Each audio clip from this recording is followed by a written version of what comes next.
Welcome again सबैजनाहरूलाई म परवीन गुप्ता तपाईहरुलाई Gupta tutorial च्यानलमा स्वागत छ। आजको भिडियोमा हामी चाहिँ 2077 को क्वेशन सल्भ गर्नेछौं जुन कि म्याथमेटिक्सको रहेको छ र यो चाहिँ BscCSIT फर्स्ट सेमेस्टरको रहेको छ र आज चाहिँ लास्ट टपिक रहेको छ जुन कि क्वेशन नम्बर 15 रहेको छ। तपाईले यो क्वेशन हेर्न सक्नुहुन्छ र म तपाईलाई अलरेडी 14 नम्बरसम्म A to Z गराएको छु। ग्रुप बी को पनि अलरेडी छ र ग्रुप ए को पनि अलरेडी तपाईहरुको सोलुसन प्रोवाइड गराएको छु। यदि तपाईहरुले त्यो भिडियो हेर्नु भएको छैन भने लिंक म तपाईलाई डिस्क्रिप्सनमा प्रोवाइड गराइदिन्छु, त्यहाँबाट गएर हेर्न सक्नुहुन्छ है त। र आजको भिडियोमा म तपाईलाई लास्ट वन क्वेशन जुन कि 2077 को लास्ट क्वेशन जुन कि म्याथमेटिक्स फर्स्ट को रहेको छ है त। क्वेशन नम्बर 15 को आजको भिडियोमा कभर गर्ने छु र यदि तपाईहरुले केही डाउट लागेछ भने अहिलेसम्म मलाई पर्सनली मेसेज गरेर पनि सोध्न सक्नुहुन्छ अथवा कमेन्ट सेक्सनमा गएर कमेन्ट गर्न नि सोध्न सक्नुहुन्छ है त। र अहिलेसम्म मेरो इन्स्टाग्राम आइडीलाई फलो गर्नु भएको छैन भने फलो गर्न नबिर्सनु होला र यदि मेरो च्यानलमा तपाईहरु नयाँ हुनुहुन्छ भने अझसम्म मेरो च्यानललाई सब्स्क्राइब गर्नु भएको छैन भने सब्स्क्राइब गर्नु होला, लाइक शेयर कमेन्ट गर्न नबिर्सनु होला। सो विदाउट एनी डिले आजको हामी क्वेशन नम्बर 15 को स्टार्ट गर्नेछौं है त।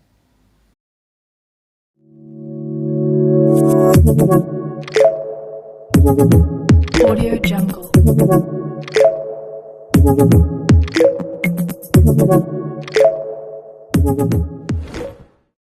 ल तपाईले यो क्वेशन नम्बर 15 को आफैले हेर्नुस् र यो क्वेशन तपाईहरुसँग छैन भने जुन कि 2077 को क्वेशन छैन भने डिस्प्लेमा हेर्नु त gupta55tutorial.blogspot.com भनेर डिस्प्ले भइराको होला। गुगलमा गएर सिम्पली यो सर्च गर्नुहुन्छ भने ठ्याक्क मेरो वेबसाइटको नाम भेटाउन सक्नुहुन्छ, वेबसाइट भेटाउन सक्नुहुन्छ। त्यसमा म तपाईलाई थुप्रै खालको ह्यान्ड रिटन पीडीएफ साथसाथै तपाईहरुको क्वेशन कलेक्सनहरु पनि राखिदिएको छु, त्यसमा गएर हेर्न सक्नुहुन्छ र यो 2077 को पनि क्वेशन भेटाउन सक्नुहुन्छ है त। सो ढिला नगरिकन हामी क्वेशन नम्बर 15 को स्टार्ट गर्ने छौं र यो 15 को स्टार्ट गर्नु भन्दा पहिला यदि तपाईहरुसँग बुक छ भने बुकको पेज नम्बर 334 जुन कि च्याप्टर 10 को रहेको छ पार्शियल डेरिभेटिभ र मल्टिपल इन्टिग्रेटर भनेको। तपाईहरुको क्वेशनमा के सोधेको छ लोकल म्याक्सिमम र मिनिममको भ्यालु कति हो। म तपाईलाई अलरेडी को यो भिडियो बनाएको छु, यस्तो खालको भिडियो तपाईहरुले च्याप्टर 10 को मेबी तपाईहरुको 5 अथवा 6 वटा भिडियो होला। पहिला यो भिडियो हेर्नुस् अनि बल्ल आजको भिडियो जुन कि क्वेशन नम्बर 15 को हेर्नुस्, त्यसपछि तपाईहरुले बुझ्न सक्नुहुन्छ है त। र तपाईहरुको पेज नम्बर 334 मा यो 3 वटा पोइन्ट यो 4 वटा पोइन्ट जान्नु पर्ने हुन्छ। यो चाहिँ थ्योरम रहेको छ, यो चाहिँ जान्नु पर्ने हुन्छ। एनी हाउ तपाईले जान्नु पर्ने हुन्छ, चिन्ता गर्नु पर्दैन। आजको भिडियोमा हामी डिस्कसन गरिहाल्छौं है त। सो ढिला नगरिकन हामी चाहिँ क्वेशन नम्बर 15 को स्टार्ट गर्न छौं है त। सो क्वेशनले के भनेको छ भन्दाखेरि लोकल म्याक्सिमा मिनिमा र स्याडर पोइन्ट फाइन्ड आउट गर भनेर सोधेको छ। तपाईहरुको फंक्सन यो दियो है त र हामी गिवन फंक्सन भनेर तपाईहरुको यो लेख्यौं है त। र यसलाई चाहिँ तपाईहरुले डेरिभेटिभ त गर्न आउँछ होला पक्कै पनि, तपाईलाई के सिकाइराख्नु पर्ने त नि है त। र यसलाई चाहिँ विथ रेस्पेक्ट टु x सँग डेरिभेटिभ गर्दाखेरि यो भयो, विथ रेस्पेक्ट टु y सँग डेरिभेटिभ गर्दाखेरि यो भयो र फेरि हो यो मैले चिन्ह लगाने हो यसलाई क्या। फेरि हो यो f अफ x लाई फेरि विथ रेस्पेक्ट टु x सँग डेरिभेटिभ गर्दाखेरि यो आयो। फेरि हो यो चिन्ह लगाने f अफ y लाई विथ रेस्पेक्ट टु y सँग फेरि डेरिभेटिभ गर्दाखेरि 12y² आयो है त। ल अब यो तपाईलाई विथ रेस्पेक्ट टु x सँग डेरिभेटिभ गर्नुभयो हो। अब यसलाई चाहिँ विथ रेस्पेक्ट टु y सँग डेरिभेटिभ गर्दाखेरि तपाईहरुको -4 आयो। हेर्नु त f of x with respect to y सँग डेरिभेटिभ गर्दाखेरि -4 आयो। फेरि यसलाई चाहिँ विथ रेस्पेक्ट टु y सँग डेरिभेटिभ गर्नुभयो हो। अब x सँग विथ रेस्पेक्ट टु x सँग डेरिभेटिभ गर्दाखेरि तपाईहरुको -4 आयो। किन गरेको होला, यत्रो डेरिभेटिभ गर्नै पर्छ र भनेको यो क्वेशन नम्बर 50 मा पर्छ नि हजुर, किन नपर्ने हो। तपाईहरुको यो d भनेर तपाईहरुको हेर्नु त यो d भनेर यसमा हेर्नु त हो, यसमा यो भ्यालु फाइन्ड आउट गर्नको लागि हामीले यत्रो डेरिभेटिभ गर्नुपर्ने हुन्छ है त। आई होप मेरो कुरा बुझ्नु भयो होला। ल अब स्टेशनरी पोइन्टको लागि हामी हो f of x equals to 0 र f अफ y सँग 0 र यो दुईटाको भ्यालु सल्भ जुन कि x र y को हामी भ्यालु फाइन्ड आउट गर्छौं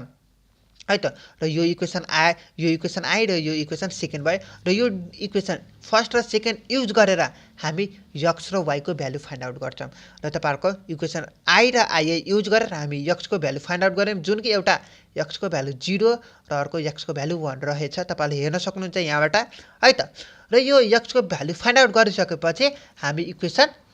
फर्स्टमा गएर राख्छौँ अथवा तपाईँलाई इक्वेसन सेकेन्डमा गएर पनि राख्न सक्नुहुन्छ नो प्रब्लम है त र हामी यक्सको भ्यालु फाइन्ड आउट गरिसकेपछि इक्वेसन आईमा गएर राख्छौँ किन यक्सको भ्यालु फाइन्ड आउट गरिसकेपछि अब वाईको भ्यालु फाइन्ड आउट गर्नुपर्ने र त भनेको हो नि है अब हेर्नुहोस् त वाईको भ्यालु फाइन्ड आउट गर्नको लागि हामी यक्सको भ्यालु अलरेडी रहेको छ हो यक्सको भ्यालु 0 राख्दाखेरि इक्वेसन आईमा यसको भ्यालु 0 राख्दाखेरि वाईको भ्यालु पनि 0 आयो र यक्सको भ्यालु हामी 1 राख्दाखेरिको 1 को क्युब भनेको तपाईँको 1 हो सो यक्सको ठाउँमा 1 राख्दाखेरि वाईको भ्यालु पनि 1 आयो यो हाम्रो दुईटा पोइन्ट भयो एउटा 0,0 र अर्को 1,1 तपाईँको योबाट 0,0 भयो र योबाट तपाईँको 1,1 भयो यो तपाईँको दुईवटा पोइन्ट आयो है त र सुरुमा हामीले हेर्नु त अब हेर्नुहोस् र 8.00 गर्दाखेरि एफ अफ डबल एक्स भन्नुको अर्थ यसमा गएर यो एक्सको ठाउँमा 0 राखेपछि तपाईँको के हुन्छ यो पनि 0 हुन्छ हो र एफ अफ वाईको ठाउँमा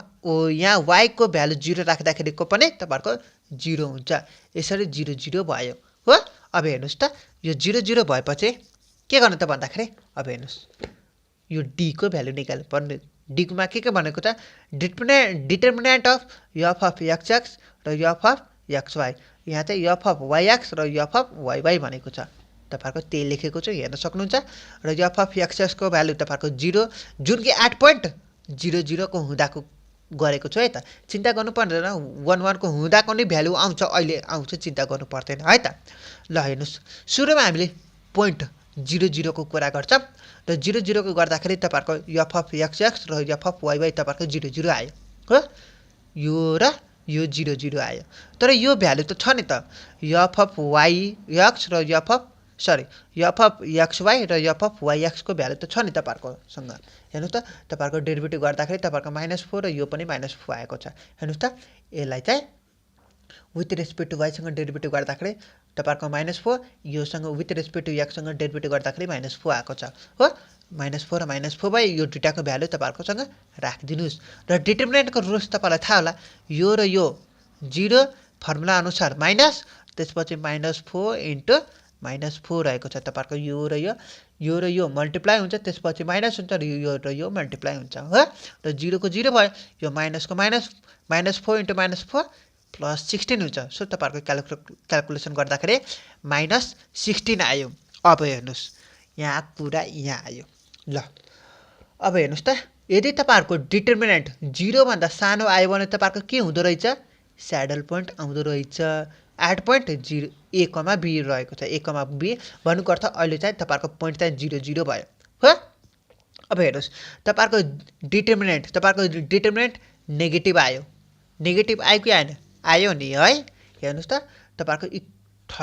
थर्ड पोइन्टमा के तपाईँहरूको स्याडल पोइन्ट तपाईँहरूको यदि तपाईँहरूको saddle point determinant saddle point कसरी थाहा पाउनु त भन्दाखेरि यदि तपाईँहरूको डिटर्मिनेन्टको हो यो अघि भ्यालु फाइन्ड आउट गरेको के हो यो भ्यालु के यो भ्यालु तपाईँहरूको 0 भन्दा सानो आयो भने स्याडल पोइन्ट हुँदो रहेछ कसले भन्छ मैले भन्दिनँ है यो इक्वेसन नम्बर 3 ले भन्छ 3rd पोइन्टले भन्छ है त आई होप तपाईँहरूको स्याडल पोइन्ट फाइन्ड आउट गर्नुभयो क्वेसनमा के भनेर रहेछ लोकल म्याक्सिमा मिनिमम भ्यालु र स्याडल पोइन्ट भनेर रहेछ सुरुमा हामीले स्याडल पोइन्ट थाहा पायौँ स्याडल पोइन्ट कसरी थाहा पायौँ भन्दाखेरि यसरी थाहा पायौँ तपाईँले हेर्न सक्नुहुन्छ पोइन्ट कुन राख्दाखेरि पोइन्ट 0,0 हुँदाको स्याडल पोइन्ट भयो है त तपाईँहरूको दुईवटा पोइन्ट रहेको थियो नि त हैन त एक्स र वाईको भ्यालु तपाईँहरूको दुईवटा पोइन्ट रहेको थियो हामी एक्स र वाईको 0,0 राख्दाखेरिको स्याडल पोइन्ट हुँदो रहेछ यसरी थाहा पायौँ हेर्न सक्नुहुन्छ र अब पोइन्ट हामी 1,1 राख्दाखेरिको चेक गर्छौँ है त र तपाईँहरूको 8.11 राख्दाखेरिको एफ अफ एक्स यहाँ एक्सको ठाउँमा 1 राख्नुहोस् तपाईँहरूको 12 भयो एफ अफ वाईको ठाउँमा 1 राख्दाखेरिको पनि 12 भयो हेर्न सक्नुहुन्छ है त फेरि पनि अघिकै सेम डिटर्मिनेन्ट निकाले एफ अफ एक्सको ठाउँमा 12 भयो एफ अफ वाई एक्सको ठाउँमा यहाँ चाहिँ वाई हुनेछ है त एफ अफ यहाँ चाहिँ एफ अफ वाइवाई यहाँ चाहिँ एफ अफ एक्स एक्स तपाईँले हेर्न सक्नुहुन्छ तपाईँको है त यो 12 यो पनि 12 डायगोनलमा 12 र यो चाहिँ एज स्टेड यहाँ माथि जे लेखेको थियो डायगोनलमा -4 जस्ताको जस्तै पुरै क्याल्कुलेसन गर्नुहुन्छ भने 0 भन्दा ठुलो आयो 128 भन्नुको अर्थ 0 भन्दा ठुलो आयो कुन पोइन्ट रहेको छ भन्दाखेरि 0 भन्दा ठुलो हो एफ अफ एक्स एक्स पनि 12 आयो जुन कि मिनिमम भ्यालु रहेको छ हेर्न सक्नुहुन्छ यो 0 भन्दा ठुलो आयो F of x x D पनि तपाईहरुको 0 भन्दा ठुलो छ र लोकल म्याक्सिममको लागि के रहेछ एफ अफ एक्स एक्स 0 भन्दा सानो आउनु पर्ने डी चाहिँ 0 भन्दा ठुलो आउनु पर्ने है त तर यो केसमा तपाईहरुको के भएको छ भन्दाखेरि एफ अफ एक्स एक्स 0 भन्दा ठुलो आयो एफ अफ एक्स एक्स 0 भन्दा ठुलो आयो डायगोनल डिटर्मिनेन्ट पनि 0 भन्दा ठुलो आयो सो के हुने भयो त भन्दाखेरि लोकल मिनिमम हुने भयो हेर्न सक्नुहुन्छ so it has minimum value at 1,2 sorry 1,2 हैन 1,1 रहेको छ है त यहाँ 1,1 हुन्छ सरी झुक्केछु यहाँ लेख्दै त मिस्टेक भइहाल्छ नि है त र यो डिटर्मिनेन्टबाट 0 भन्दा ठुलो आयो एफ अफ एक्स पनि 12 आयो जुन कि 0 भन्दा ठुलो रहेको छ यसरी हामी चाहिँ मिनिमम भ्यालु हुँदो रहेछ कुनमा 8.1,1 मा है त र यो पोइन्ट 1,1 चाहिँ तपाईहरुको यो गिवन इक्वेसनमा गएर राखिदिनुस् न x को ठाउँमा पनि 1 y को ठाउँमा पनि 1 राखिदिनुस् अनि जति आउँछ त्यो चाहिँ तपाईहरुको मिनिमम भ्यालु हुनेछ है त यो चाहिँ तपाईहरुको मिनिमम भ्यालु हुनेछ जुन कि तपाईहरुको फंक्सन यो फंक्सनमा तपाईहरुको x को ठाउँमा 1 y को ठाउँमा पनि 1 तपाईहरुको हो यो पोइन्ट के 1,1 राखिदिनुस् यो पोइन्ट जुन तपाईले अघि लेख्नु भएको माथि सुरुमा तपाईहरुको 0,0 राख्दाखेरि स्याडल पोइन्ट आयो र त्यसमा तपाईहरुको म्याक्सिमम मिनिमम हुने कुरा भएन र यसमा चाहिँ 1,1 मा तपाईहरुको डिटर्मिनेन्ट 0 भन्दा ठुलो आयो 0 भन्दा ठुलो आउने बित्तिकै तपाईहरुको मिनिमम लोकल मिनिमम हुन्छ र लोकल मिनिमम भइसाथ कुन पोइन्टमा त 1,1 मा र लोकल मिनिमम भएपछि त्यसको भ्यालु पनि फाइन्ड आउट गर्नुपर्ने हुन्छ हेर्नु त तपाईहरुको लोकल म्याक्सिमम र मिनिमम भ्यालु हुन्छ कि हुँदैन भनेर सोधेको रहेको छ सो यसरी हामी चाहिँ लोकल मिनिमम हुँदो रहेछ भनेर थाहा पायौं पोइन्ट 1,1 मा र 1,1 मा लोकल मिनिमम भएपछि हामी लोकल मिनिममको भ्यालु कति रहेछ त नि भन्देको x र y को भ्यालु 1,1 राख्दाखेरि तपाईहरुको -1 मा तपाईहरुको लोकल मिनिमम हुँदो रहेछ भनेर थाहा पाए है त यसरी आजको भिडियोमा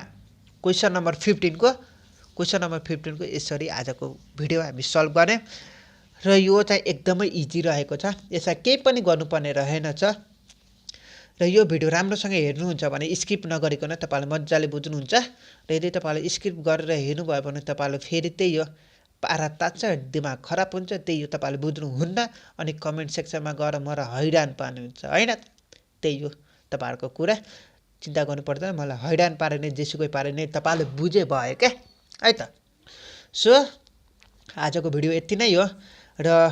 हामी चाहिँ एन्ड अफ द क्वेशन आयो जुन कि तपाईहरुको 2077 को लास्ट वन क्वेशन को भिडियो एन्ड भयो र यदि मेरो च्यानलमा तपाई नयाँ हुनुहुन्छ भने अझसम्म मेरो च्यानललाई सब्स्क्राइब गर्नुभएको छैन भने सब्स्क्राइब गर्नु होला लाइक शेयर कमेन्ट गर्न नबिर्सनु होला र यदि मेरो इन्स्टाग्राम आइडीलाई फलो गर्नुभएको छैन भने फलो गर्न नबिर्सनु होला so thank you guys watching this video